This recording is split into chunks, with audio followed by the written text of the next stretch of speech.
20 তারিখে মেহনতি মানুষের ডাকে সকলের ব্রিগেড, এইটা আপনারা জানেন, এটা অনুষ্ঠিত হতে চলেছে। 4টি সংগঠন, সিআইটিউ, কৃষক সভা, সারা ভারত খেতমজুর সংগঠন,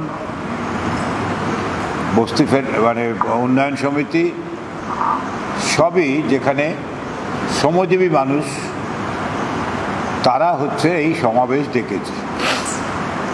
এটা আমাদের রাজ্যের ক্ষেত্রে এই রকম সংগঠনগুলোর ডাকে ব্রিগেড সমাবেশ অতীতে হয়নি, সেই দিক থেকে এটা ঐতিহাসিক। আমাদের 4টে সংগঠনের নেতৃত্ব এখানে উপস্থিত আছেন।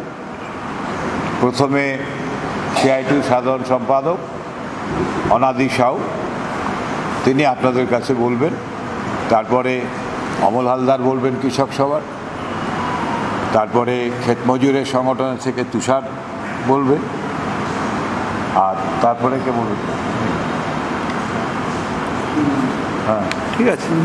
হ্যাঁ, বস্তি ইউনিয়ন থেকে। ঠিক আছে, এখন অনাদি সাউ।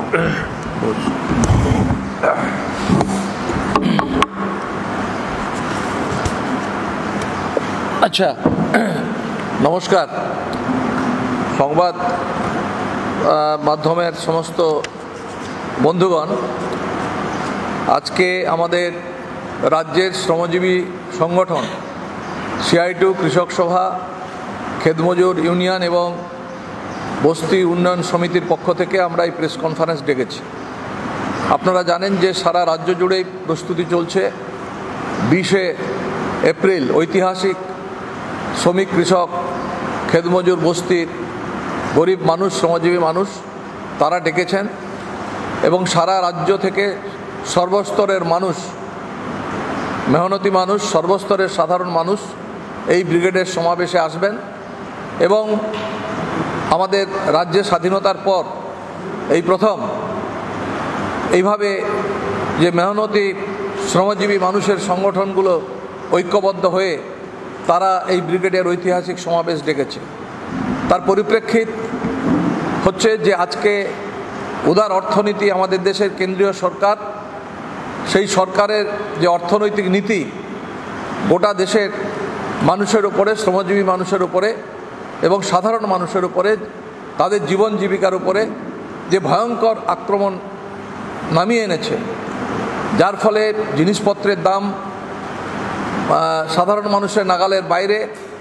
আমাদের দেশে এবং সারা রাজ্যে লক্ষ লক্ষ কোটি কোটি বেকার, যা আমাদের দেশের স্বাধীনতার পর আমরা এই তীব্র যে কর্মহীনতা গোটা দেশের মানুষের, আমরা অতীতের সম্মুখীন হইনি। এর সাথে কৃষকরা ফসলের দাম পাচ্ছে না। কেন্দ্রীয় সরকার প্রতিশ্রুতি দিয়েও কৃষকের ফসলের যে মিনিমাম সাপোর্ট প্রাইস, তার জন্য যে আইন প্রণয়ন করার কথা ছিল, কেন্দ্রীয় সরকার করেনি এবং কৃষকরা আত্মহত্যা করছে, তাদের ঋণ মকুব করা হচ্ছে না। একইভাবে খেতমজুর, আজকে 100 দিনের কাজ বন্ধ, গ্রামে কাজ নেই। খেতমজুরদের 100 দিনের কাজের মজুরি বৃদ্ধির দীর্ঘদিনের দাবি, সেগুলো কেন্দ্রীয় সরকার কার্যকরী করলো না।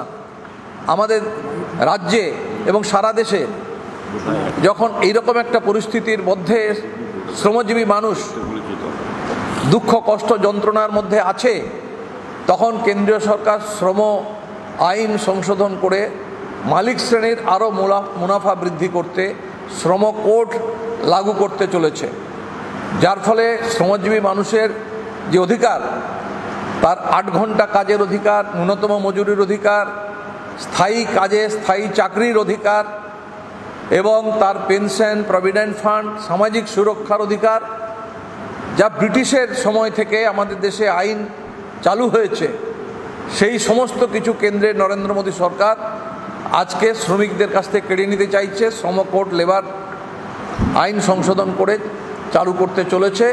এর বিরুদ্ধে গোটা দেশের শ্রমিক শ্রেণী তারা আগামী 20শে মে দেশ জুড়ে ধর্মঘট ডেকেছে এবং কৃষক সংগঠনগুলো তাকে সমর্থন করেছে। আমাদের রাজ্যেও এই ধর্মঘট হবে এবং শ্রমিক, কৃষক, খেতমজুর, বস্তিবাসী সংগঠন গোটা রাজ্যের কর্মচারী আন্দোলন, মধ্যবিত্ত কর্মচারী আন্দোলন, ব্যাংক, বিমা, রেল, প্রতিরক্ষা সবাই এই ধর্মঘটে অংশগ্রহণ করবে। চা বাগান থেকে শুরু করে, কয়লা খনি থেকে শুরু করে, চটকল, ইস্পাত কারখানা, বিদ্যুৎ শিল্প, পোর্ট, বন্দর এবং একেবারে গ্রামাঞ্চলে সাধারণ ব্লকে ব্লকে যে সমস্ত শ্রমজীবী মানুষ, কৃষক, ক্ষেতমজুর, তারাও রাস্তায় নেমেছে। যে কেন্দ্রীয় সরকারের এই নীতির আজকে মানুষ মেনে নিতে পারছে না। একইভাবে আজকে রাজ্যে যেভাবে দুর্নীতি, ভ্রষ্টাচার হচ্ছে, যেভাবে আজকে 26,000 মানুষের চাকরি চলে গেল, আরও 32,000 মানুষের চাকরি ঝুলে আছে, গোটা শিক্ষাক্ষেত্রকে একেবারে সর্বনাশ করে দিল, স্কুল বন্ধ হয়ে যাচ্ছে এবং সেখানে লক্ষ লক্ষ ছেলেমেয়েরা পড়াশুনো ছেড়ে দিয়ে চলে যাচ্ছে। রাজ্যে শিল্প কলকারখানা হলো না, যার ফলে আজকে আমাদের রাজ্যে কাজ নেই। লক্ষ লক্ষ ছেলেমেয়েরা প্রতিদিন রাজ্য ছেড়ে চলে যাচ্ছে, হাজার হাজার ছেলেমেয়েরা ট্রেন বোঝাই করে, কেউ বোম্বাই, কেউ দিল্লি, কেউ চেন্নাই, কেউ ব্যাঙ্গালোর। একটা ভয়ঙ্কর অবস্থা। আজকে রাজ্যে লুট চলছে, যত রকম দুর্নীতি, চাকরি বিক্রি, মন্ত্রীরা জেলে, একটা ভয়ঙ্কর অবস্থা। এর বিরুদ্ধে মানুষ ঐক্যবদ্ধ হয়ে প্রতিবাদ করার জন্য মানুষ যখন সংগঠিত হচ্ছে, তখন সাম্প্রদায়িকতা জিগির তোলা হচ্ছে। আমাদের রাজ্যে মানুষের মধ্যে ভেদাভেদ তৈরি করা হচ্ছে, মানুষের মধ্যে অনৈক্য তৈরি করা, দাঙ্গা তৈরি করা, সাম্প্রদায়িক উত্তেজনা তৈরি করা, হিংসা, আর মানুষের মধ্যে যে ভেদাভেদের রাজনীতি, যেভাবে বিজেপি আরএসএস আমাদের রাজ্যে আমদানি করেছে, যেভাবে রাজ্যের শাসক দল তাকে মদত দিচ্ছে। একজন বলছে রাম মন্দির করব, তো আরেকজন বলছে জগন্নাথ মন্দির করব।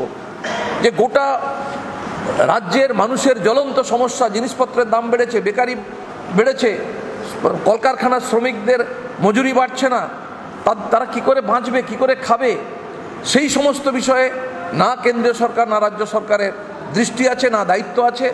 তারা সেই সমস্যা থেকে দৃষ্টি ঘোরানোর জন্যে আজকে মানুষের ধর্মবিশ্বাস, মানুষের আবেগ তাকে ব্যবহার করছে এবং এভাবেই আজকে রাজ্যে সাম্প্রদায়িক সম্প্রীতিকে ধ্বংস করছে। বাংলার মানুষ, বাংলার শ্রমিক শ্রেণী, আমরা এই বাংলা দেখিনি অতীতে, আমরা এটা মেনে নিতে পারি না। রবীন্দ্রনাথ, নজরুলের বাংলায় আজকে দাঙ্গা ফাসাদ অতীতে কোনোদিন এভাবে আমরা দেখিনি। যেভাবে আজকে পশ্চিমবাংলাতে আজকে তৃণমূলের 14 বছরের সরকার আর বিজেপি যা করছে, এ মেনে নেওয়া যায় না। যার ফলে আজকে আমরা এই কেন্দ্রীয় সরকারের নীতি এবং রাজ্য সরকারের নীতি পরিবর্তনের দাবিতে এই ব্রিগেডের ঐতিহাসিক সমাবেশ আমরা ডেকেছি। আপনারা জানেন, সারা রাজ্য জুড়ে মিছিল, মিটিং, সমাবেশ উত্তাল হয়ে উঠেছে এবং এই প্রখর রৌদ্রেও তারা বৈশাখ মাসে প্রখর রৌদ্র মাথায় নিয়ে প্রস্তুতি চলছে।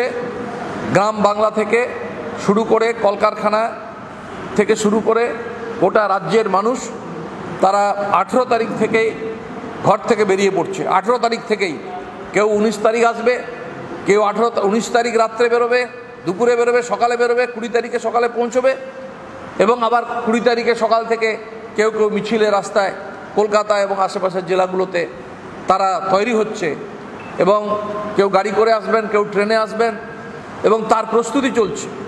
এবং আপনাদেরও আমরা আহ্বান জানাবো যে এই সংবাদ আজকে গোটা রাজ্যের মানুষের কাছে পৌঁছে দেওয়া দরকার এবং ব্রিগেডের যে প্রস্তুতি আমরা শুরু করেছি এবং সেই প্রস্তুতিও আপনারা গেলে দেখতে পাবেন শুরু হয়েছে। এবং এই ব্রিগেডের সমাবেশ হবে ঐতিহাসিক সমাবেশ, প্রতিবাদ প্রতিরোধের সমাবেশ হবে।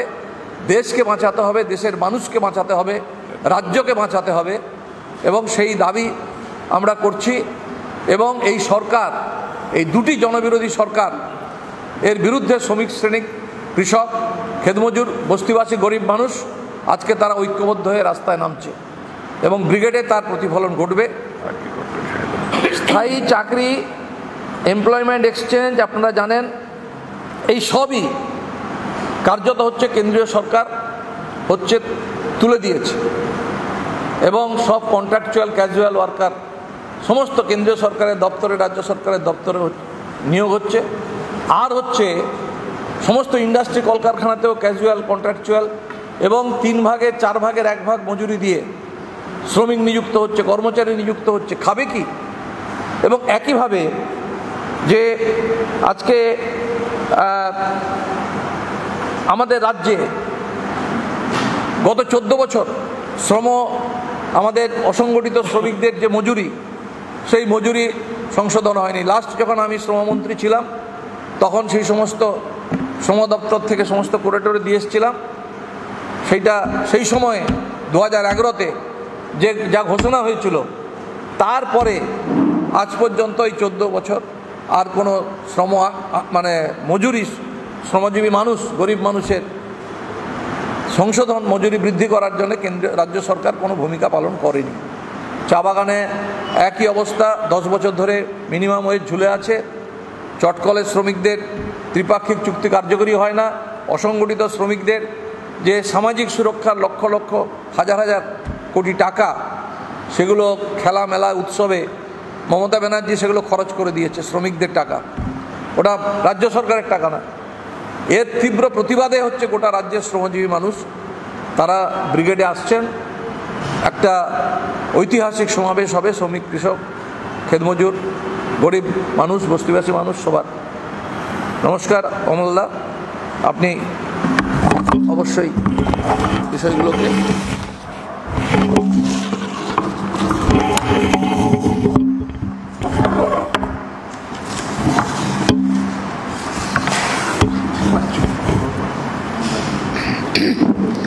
নমস্কার। প্রথমেই বলি যে ব্রিগেড প্যারেড গ্রাউন্ডের সমাবেশে আসার জন্য ইতিমধ্যে উত্তরবঙ্গের জেলাগুলি তাদের যাত্রা আজকে সন্ধ্যে থেকে স্টার্ট করেছে। তো লক্ষ লক্ষ মানুষ ব্রিগেড প্যারেড গ্রাউন্ডে আসবে। আমরা 4টি সংগঠনের পক্ষ থেকে পুলিশ প্রশাসনের কাছে আমরা পূর্ণ সহযোগিতা চাইছি। বিস্তারিত বিষয় বলছি না, অনাদিবাবু এখানে বলেছেন। দুটো বিষয় আমি আপনাদের কাছে বলছি। সবাই এর গুরুত্ব উপলব্ধি করে একটু প্রচারে গোটা বিষয়টা নিয়ে আসুন, এটা আমাদের ভবিষ্যৎটা ভালো হবে।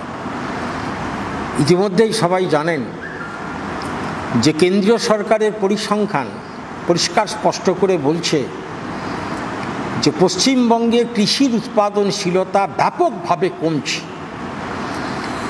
লাস্ট 11 সালে যখন পশ্চিমবঙ্গে বামফ্রন্ট ক্ষমতা থেকে চলে যায়, তখনও ধান উৎপাদনে ছিলাম প্রথম, আলুতে ছিলাম দ্বিতীয়, শাকসবজিতে ছিলাম প্রথম। এখন শাকসবজি আলু ছেড়ে দিন, ধানে হয়ে গেছে আমরা কার্যত 4র্থ নম্বর। এখন তেলেঙ্গানা ফার্স্ট, সেকেন্ড হচ্ছে পাঞ্জাব, আর খারিফ মরশুমে উত্তরপ্রদেশ, পশ্চিমবঙ্গ সমান সমান।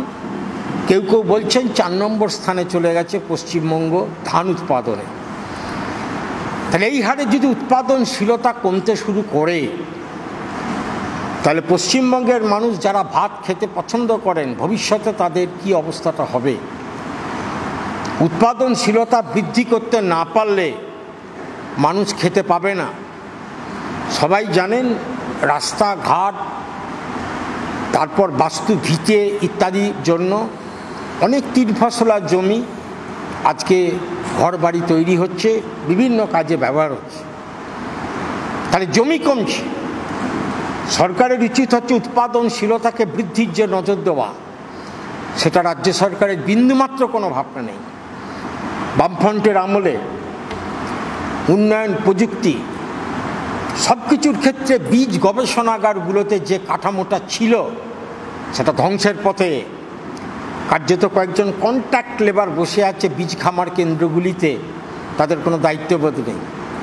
আজকে সার পাওয়া যাচ্ছে, যেটা সমবায় থেকে বিক্রি হতো সেটা খোলা বাজারে বিক্রি হচ্ছে, প্রচুর দাম। অর্থাৎ উৎপাদন বৃদ্ধি করার জন্য বামফ্রন্ট আমলে যে সমস্ত বিষয়গুলি ছিল, সেগুলোকে ভেঙে চুরমার করে দিয়েছে বর্তমানে রাজ্য সরকার। তা উৎপাদনশীলতা কমলে আমাদের প্রত্যেকের জীবনে বিপদ নেমে আসবে। তাই এটা এখন থেকে মানুষের সামনে সরকারের দৃষ্টি আকর্ষণ করা উচিত, মানুষের সামনে প্রচারে আসা উচিত। আর আবার দ্বিতীয় কথা, এটাই শেষ, সেটা হচ্ছে এই, সবাই জানেন একই হচ্ছে কৃষক ফসলের দাম পাচ্ছে না। সে ধান চাষি, আলু চাষি, পাট চাষি সবাইকার মাথায় হাত।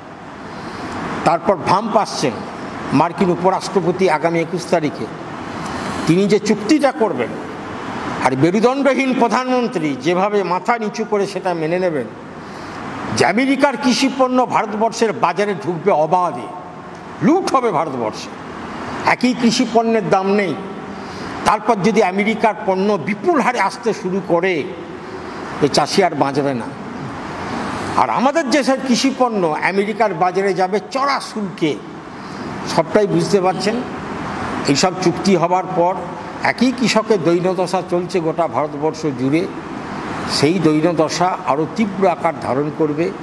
কেন্দ্র সরকার ইতিমধ্যে যে কৃষি বিপণন যে নীতি আইন তৈরি করতে যাচ্ছেন, সে আইন বিপজ্জনক আইন। 140 কোটি জনসংখ্যার দেশে খাদ্য নিরাপত্তা বিপুলভাবে বিঘ্নিত হবে। আগামী দিনে কৃষককে কার্যত নিজের জমিতে ধান রুইতে হবে, কর্পোরেটরা সেটা তদারকি করবে।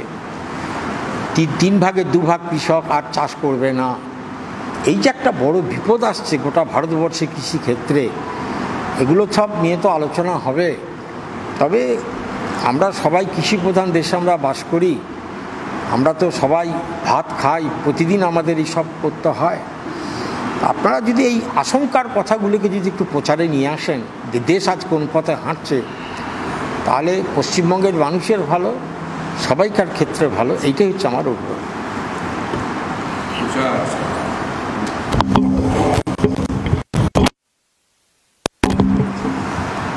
আমাদের 4টি সংগঠনের আহ্বান প্রচার করবার জন্য আপনারা এসেছেন, আপনাদের ধন্যবাদ জানাচ্ছি। আপনারা ইতিমধ্যে জেনেছেন বা পশ্চিমবঙ্গের সব মানুষই জানেন, 3 বছর 3 মাস পশ্চিমবাংলায় কার্যত রেগা প্রকল্পর কাজ বন্ধ। এই রেগা প্রকল্প কেন করতে হয়েছিল, তার জন্য বামপন্থীদের কৃষক সভা, ক্ষেতমজুর ইউনিয়ন সহ সমস্ত প্রগতিশীল সংগঠনের যে আন্দোলন সংগ্রাম এবং বামপন্থী যারা এমপি ছিল তাদের অবদান, সেটা আমাদের স্মরণ করতে হবে। আমাদের দেশে কৃষক সভার নেতা এখানে বললেন যে কৃষির কি ভয়ঙ্কর অবস্থা, কৃষি আজকের বিপন্ন, কৃষিতে কর্মসংস্থান কমছে এবং কৃষিতে যেভাবে পুঁজিবাদের বিকাশ ঘটছে এবং কৃষিতে যেভাবে আজকে মানুষের পরিবর্তে যন্ত্র দিয়ে বেশি কাজকর্ম হচ্ছে, স্বাভাবিক কারণেই কৃষিতে কর্মসংস্থান কমতে বাধ্য। সেই কারণেই অনেক লড়াই সংগ্রামের ফল হলো আমাদের দেশে 100 দিনের কাজের আইন। কিন্তু তৃণমূল চুরি করে, আমরা এটা জানি। তৃণমূল চুরি করে, জোট চুরি করে, সব ক্ষেত্রেই চুরি করছে। কিন্তু তৃণমূল নির্লজ্জভাবে এই গরিব মানুষের টাকাও চুরি করলো 100 দিনে। এমনভাবে চুরি করেছে যে কেন্দ্রীয় সরকার সেই টাকা বন্ধ করে দিয়েছে পশ্চিমবাংলায়। কিন্তু কেন্দ্রীয় সরকারেরও আমাদের 100 দিনের কাজে আইন আছে 27 নম্বর ধারায়। যদি কোনো প্রকল্পে চুরি হয় তাহলে তদন্ত করে খুব দ্রুত টাকা আবার বরাদ্দ করতে হবে। কেন্দ্রীয় সরকার চায় না। মোদি 15 সালে এসে বলেছিলেন পার্লামেন্টে 100 দিনের কাজ হলো গর্ত খোঁড়ার কাজ, এবং আমাদের দেশের পুঁজিপতিদের একটা অংশ, বৃহৎ যারা চাষি তাদের একটা অংশ, তারা চান না যে 100 দিনের কাজ থাক, তাহলে তাদের কম দামে লেবার তারা পাবেন না। সেই কারণে বিজেপির যা শ্রেণী নীতি, সেই কারণেই তারা 100 দিনের টাকা বরাদ্দ করছেন না। পশ্চিমবাংলা কিভাবে বিপন্ন হচ্ছে গ্রাম অঞ্চল, সেটা আপনারা বুঝতে পারছেন যে পশ্চিমবাংলায় থেকে কি হারে মানুষ গ্রাম শুদ্ধ আজকের চলে যাচ্ছে বাইরে কাজ করতে।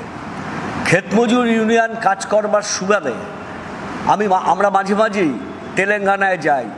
আজকের দেখেছি গিয়ে ভাইজাগ থেকে শুরু করে বিজয়রা, সমস্ত যারা ধান কাটা শ্রমিক হলো আমাদের এই পশ্চিমবাংলা। বাংলার শ্রমিক, বাংলার কৃষক, ক্ষেতমজুর সেখানে ভর্তি হয়ে গেছে। সেই কারণে আমাদের দাবি, এই ব্রিগেড থেকে লক্ষ্যকণ্ঠে দাবি উঠবে, পশ্চিমবাংলার সাধারণ গরিব, সাধারণ ক্ষেতমজুরের যে আন্দোলন করে যে 100 দিনের কাজ আদায় আমরা করেছি, সেই কাজ ফেরত দিতে হবে। আমাদের যে জায়গায় আমরা চলেছি, আমরা সাড়া পাচ্ছি মানুষের মধ্যে। তৃণমূল কংগ্রেস এবং বিজেপি যেভাবে আজকের মানুষের মধ্যে প্রত্যক্ষভাবে সাম্প্রদায়িকরণ করার চেষ্টা করছে, মানুষের জীবন জীবিকার যন্ত্রণাকে ভুলিয়ে দেওয়ার চেষ্টা করছে, যার জ্বলন্ত উদাহরণ মুর্শিদাবাদ, তার জ্বলন্ত উদাহরণ হলো রামনবমীকে কেন্দ্র করে বিভিন্ন সময় দাঙ্গা, মানুষকে বিভাজিত করার প্রচেষ্টা। আমরা বিকল্প কণ্ঠস্বর তুলতে চাইছি। বিকল্প হলো মানুষের রুটি রুজি, বিকল্প হলো মানুষের কাজ, বিকল্প হলো মানুষের মজুরি, বিকল্প হলো মানুষের পাকা ঘর। এই বিকল্পর দাবি আমরা প্রতিষ্ঠিত করবার জন্যই 3 মাস ধরে গ্রাম অঞ্চল, শহরাঞ্চল, শ্রমিক মহল্লা, কারখানার গেট, বস্তি এলাকায় আমরা প্রচার করছি। আমরা সাড়া পাচ্ছি এবং পশ্চিমবাংলায় এই বিকল্প প্রতিষ্ঠিত হবেই।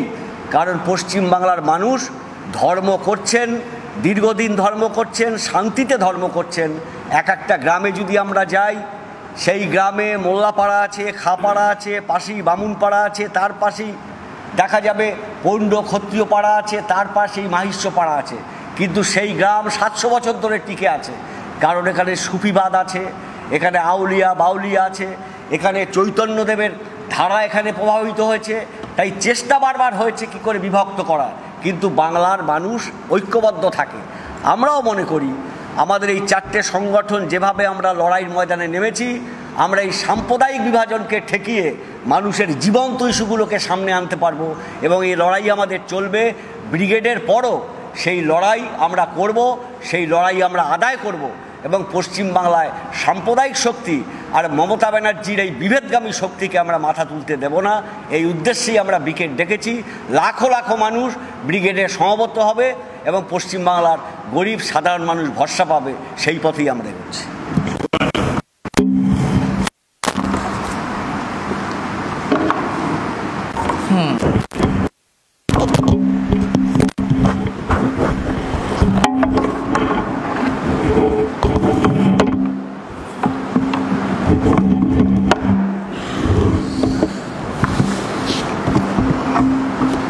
ইতিমধ্যে জেনেছেন, বিশদভাবে বলছি না, যে 4টি সংগঠন, তার অন্যতম রাজ্যের বস্তিবাসীদের সংগঠন পশ্চিমবঙ্গ বস্তি উন্নয়ন সমিতি, তারা ব্রিগেড সমাবেশে সামিল হবেন। আমাদের বস্তিবাসীদের যে অভিজ্ঞতা আমরা দেখছি, এ সবচেয়ে বেশি আক্রান্ত হচ্ছেন শ্রমজীবী মানুষের মধ্যে অর্থনৈতিক সামাজিকভাবে পিছিয়ে পড়া মানুষ, প্রান্তিক মানুষ, যারা আমাদের রাজ্যের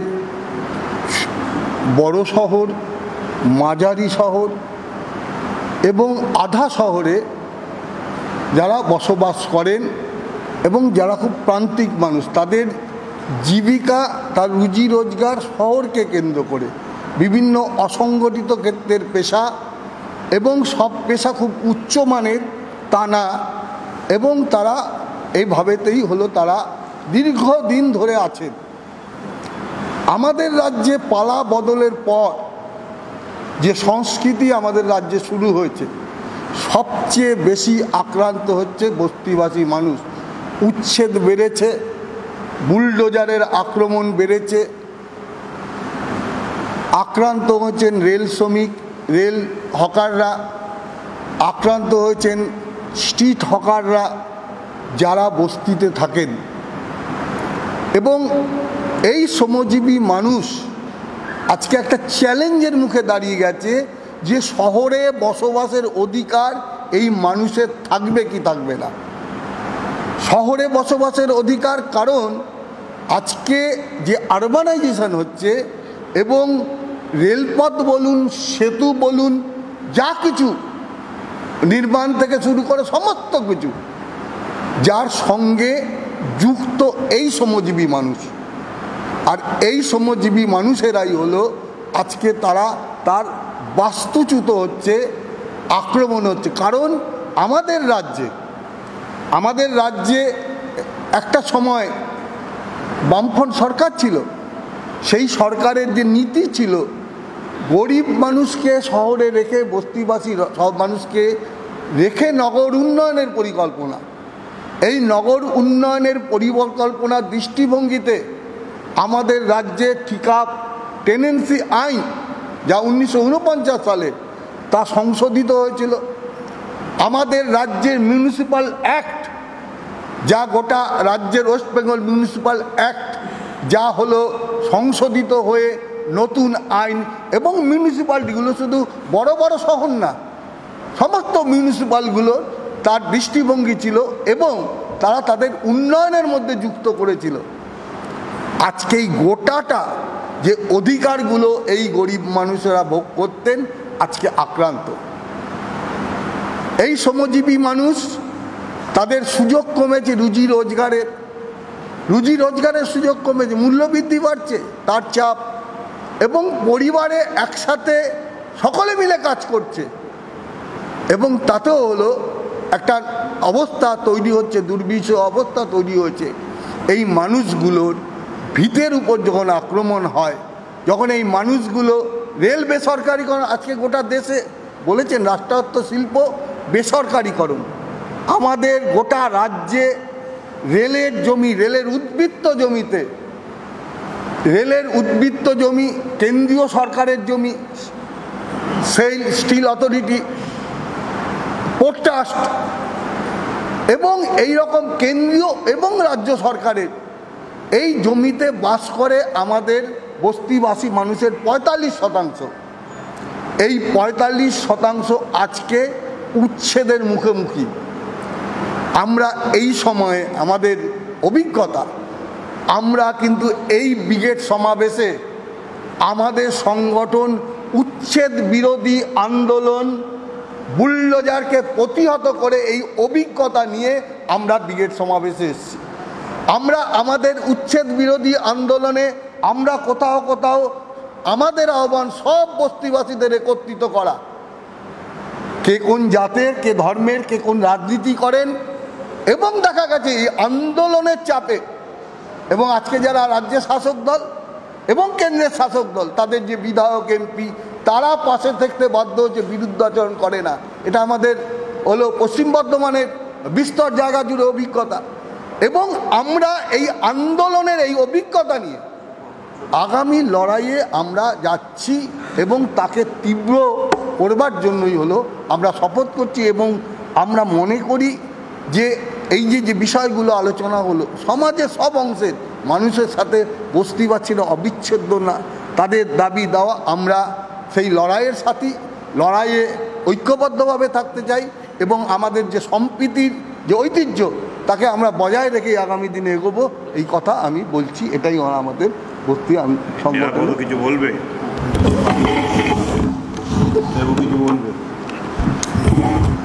আপনারা দেখেছেন যে অত্যন্ত গুরুত্বপূর্ণ সময় এই আমাদের রাজ্যের 4টে শ্রেণী সংগঠন খুব দৃঢ়তার সঙ্গে এবং দক্ষতার সঙ্গে একটা গুরুত্বপূর্ণ ব্রিগেড সমাবেশের আহ্বান করেছে। এবার ব্রিগেড সমাবেশে আমাদের চিন্তাটা একটু অন্যরকমের ছিল, প্রচারের ধারা অন্যরকম ছিল। আপনারা দেখেছেন সেটা এই সময়কালের মধ্যে 1 মাস ধরে সেই প্রচার গ্রাম, শহর, জেলায় জেলায় সেটা হয়েছে। আমাদের লক্ষ্য ছিল নিচে আলোচনা করে গরিবদের অধিকারগুলোকে, দাবিগুলোকে সংঘবদ্ধ করো, সেই দাবিগুলোকে নিয়ে পঞ্চায়েত, ব্লক, ডিএম অফিস ঘেরাও করো, আন্দোলনের মধ্যে আসো, সেই আন্দোলন করার মধ্য দিয়ে আমরা ব্রিগেডে আসব। অর্থাৎ এক কথায় যদি আমরা বলি, তাহলে লড়াই, সংগ্রাম এবং আদায়যোগ্য দাবির আদায় করেই আমরা ব্রিগেডে আসব। এই ভাবনা থেকেই এবার আমাদের ব্রিগেডের আহ্বান করা হয়েছিল। ফলে এবার ব্রিগেড আর অন্যবারের ব্রিগেডের মধ্যে এইটা একটা বিরাট বড় প্রচার এবং গুণগত তফাৎ। সেই আন্দোলন ইতিমধ্যে শুরু হয়েছে, শেষের পথে। আজও বহু জায়গাতে এই সমস্ত আন্দোলন হচ্ছে, তাদের দাবিগুলোকে নিয়ে পঞ্চায়েত সমিতি, ডিএম অফিস ঘেরাও হচ্ছে। এই সময়কালের মধ্যে আপনারা দেখেছেন যে আইন অমান্য করছে আমাদের দেশের সরকার এবং রাজ্যের সরকার। এই দুটো সরকারই আইন ভাঙছে। ফলে এই সময় আমরা 3 বছর এই রাজ্যের গরিব মেহনতি মানুষ 100 দিনের কাজ থেকে বঞ্চিত হচ্ছে। 100 দিনের কাজের একটা সমীক্ষা এই কেন্দ্রীয় সরকার বার করেছে, বিজেপি সরকার বার করেছে। তাতে বলেছে 1 বছরে আমাদের দেশে যে শিল্প কলকারখানা আছে তাতে যা সম্পদ তৈরি হয় তার চাইতে অনেক বেশি সম্পদ তৈরি হয়েছে 100 দিনের কাজে। অর্থাৎ 100 দিনের কাজে যদি সম্পদ তৈরি হয় তাহলে বাজেটে কেন টাকা কমাচ্ছে?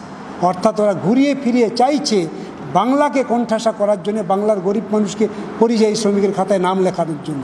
যার জন্য দেখবেন 3 বছর কাজ বন্ধ। ওরা চায় বাংলার গরিব মানুষ যত বেশি পরিযায়ী শ্রমিকের খাতায় নাম লেখাবে তত বেশি গ্রাম বাংলার গরিবদেরকে বিভাজন করা যাবে। সেই জন্য গভীর ষড়যন্ত্র আমরা লক্ষ্য করছি। তার প্রতিবাদে সরব হয়েছে আমরা 4টে সংগঠন। সেই জন্য এই প্রচণ্ড রোদ থাকা সত্ত্বেও গুরুত্বপূর্ণ এই ব্রিগেডে লাখো মানুষের জমায়েত হবে, লাখো লাখো মানুষ আসবে, এই বিষয়ে কোনো সন্দেহ নেই। এবার ব্রিগেড একটা আলাদা ইতিহাস রচনা করবে। আচ্ছা, ঠিক আছে, আমাদের তো বললাম, আপনাদের কিছু প্রশ্ন থাকলে করতে পারেন। এগুলো সবাই পেয়েছেন? সবাই পেয়েছেন তো? দাবি টাবিগুলো সব বলা আছে, যে জিজ্ঞাস্য আছে।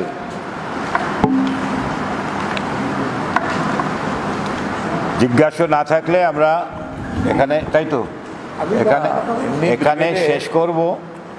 ব্রিগেডের যারা আসবেন আগের রাতে, ভোরবেলা, তাদের থাকার ব্যবস্থা ইত্যাদির জন্য আমাদের ব্যবস্থা করা হয়েছে।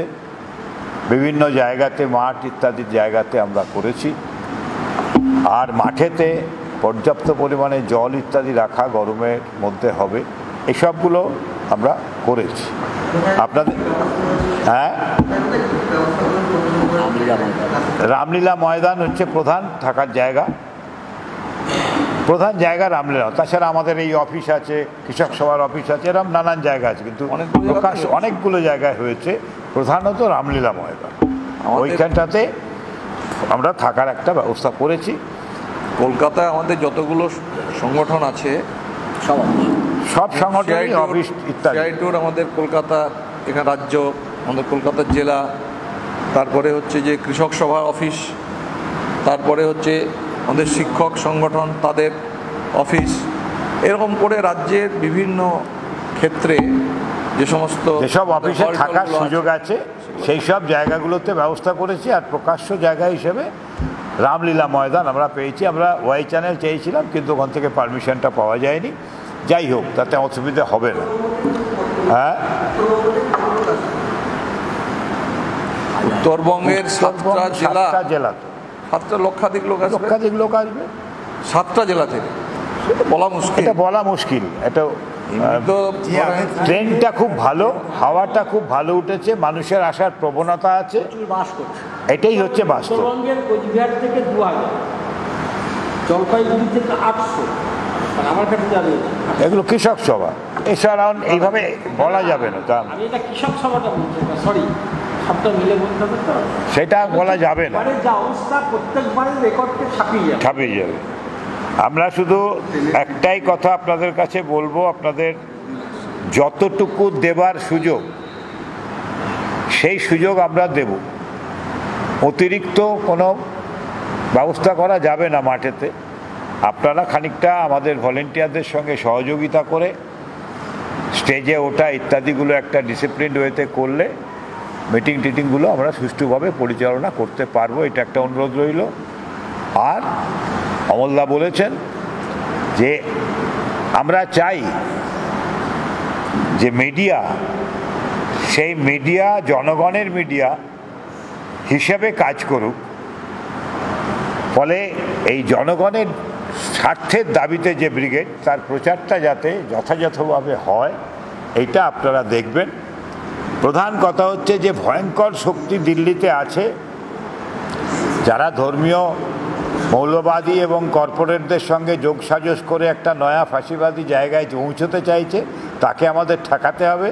আর রাজ্যের এই অপশাসন থেকে মানুষকে মুক্ত করতে হবে, পশ্চিমবাংলাকে বাঁচাতে হবে। এটাই ব্রিগেডের প্রধান আমাদের উদ্দেশ্য। সকলকে ধন্যবাদ। হ্যাঁ, এইটাই মূল রণধ্বনি।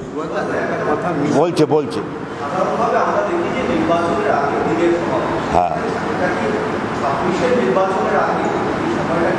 এখানে যারা বসে আছে তারা কেউ নির্বাচনে অংশগ্রহণ করে? সিআইটিউ করে না, কৃষক সভা করে না, ক্ষেত মজুর করে না, বস্তি সংগঠন করে না। তাহলে আমরা আমাদের নিজস্ব দাবিতে আন্দোলন করছি। নির্বাচন এটার তো একটা প্রভাব পড়বেই, পড়তে বাধ্য। মানুষের দাবি তো উঠছে না, সব জায়গায় তো গুলিয়ে দেওয়া হচ্ছে। তাহলে মানুষের দাবি যখন তুলছি তার প্রভাব নির্বাচনে পড়তে পারে, এবং সেটা অবশ্যই মানুষের পক্ষে হওয়া উচিত। হ্যাঁ,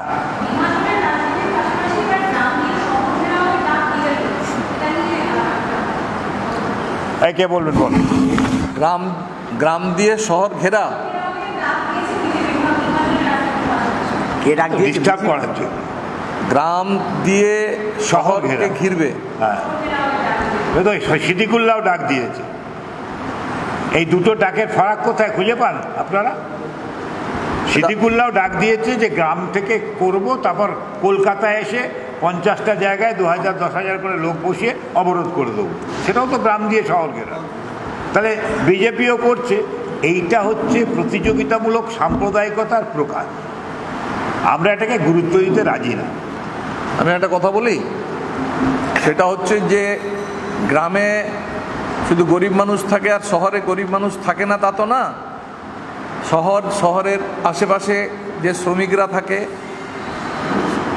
তারপরে গ্রামেও গরিব কৃষক ক্ষেত মজুর থাকে, আবার গ্রামেও জোরদার মহাজনরা থাকে, আর ঠিক শহরেও হচ্ছে কলকারখানার মালিক, আমলাতন্ত্র, যারা শাসক শ্রেণী তারা থাকে। ভারতবর্ষের শাসক শ্রেণীর প্রতিনিধিত্ব করছে আদানি আম্বানিদের প্রতিনিধিত্ব করছে, রাষ্ট্রে ক্ষমতায় আছে হচ্ছে বিজেপি। সে কাকে দিয়ে কাকে ঘিরবে? গ্রামের গরিব মানুষ যারা না খেতে পেয়ে যারা ধুঁকছে, কৃষকরা ফসলের দাম না পেয়ে যারা লড়াই করছে, আত্মহত্যা করছে প্রতিদিন গোটা দেশে, তারা শহরকে ঘিরতে আসবে না। তারা বিজেপি যে সরকার, যারা আমাদের দেশে জমিদার জোরদার মহাজন পুঁজিপতি আদানি আম্বানিদের দালালি করছে, তাদের ঘেরার জন্যে শহর এবং গ্রামের শ্রমিক কৃষকরা আসবে। আগামী 20শে মে আমরা গোটা দেশে শ্রমিক কৃষকরা রাস্তায় নামছি। ওই আদানি আম্বানি আর ওই নরেন্দ্র মোদী সরকারের মতো বা মমতা ব্যানার্জি সরকারের মতো যারা আছে ক্ষমতায়, পুঁজিপতিদের স্বার্থ রক্ষা করছে, তাদের বিরুদ্ধে আমরা লড়াই করার জন্য নামছি। 20শে মে গোটা দেশে ধর্মঘট, শ্রমিক কৃষকরা নামছে। বিজেপি ঘিরবে মানে দাঙ্গা করতে আসবে, আর আমরা দাঙ্গা ঠেকাবো। কে কাকে ঘিরবে? আর কিছু নেই তো? হ্যাঁ বলো, কি বলবে বলে দাও। একটি বিষয় যেটা মিস করে গেছে, যে এই যে আমাদের রাজ্য সরকারের যে গরিব মানুষের প্রতি কী দৃষ্টিভঙ্গি, আপনারা রাস্তা দিয়ে যাওয়ার সময় তো দেখবেন বড় বড় রাস্তাতে বস্তির মধ্যে উত্তরণ কথাটা উল্লেখ করা হচ্ছে। অর্থাৎ গরিব মানুষের শহরে থাকার যে অস্তিত্ব, এটাকে বিলোপ করা হচ্ছে। আমি বস্তি যদি উল্লেখ না করি তাহলে বস্তি বাজেটের 25% দাবি করা যাবে না। আর বস্তি যদি উল্লেখ না থাকে তাহলে প্রমোটারের কি বলে স্কোয়ার ফিটের রেটটা বেশি হবে, প্রেমিসেস টেনেন্সি অ্যাক্টের যে জমির ল্যান্ড ভ্যালু আর ঠিকাদার ল্যান্ড ভ্যালু কমান না। এই দৃষ্টিভঙ্গিতে সরকার পুরোপুরি প্রমোটারদের সরকার, এবং সরকারি জমি লুট করার জন্য প্রশাসনকে ব্যবহার করে সবটা করছে। ঠিক আছে, এর বিরুদ্ধে আমরা লড়াই করছি। ঠিক আছে, আর কিছু নেই।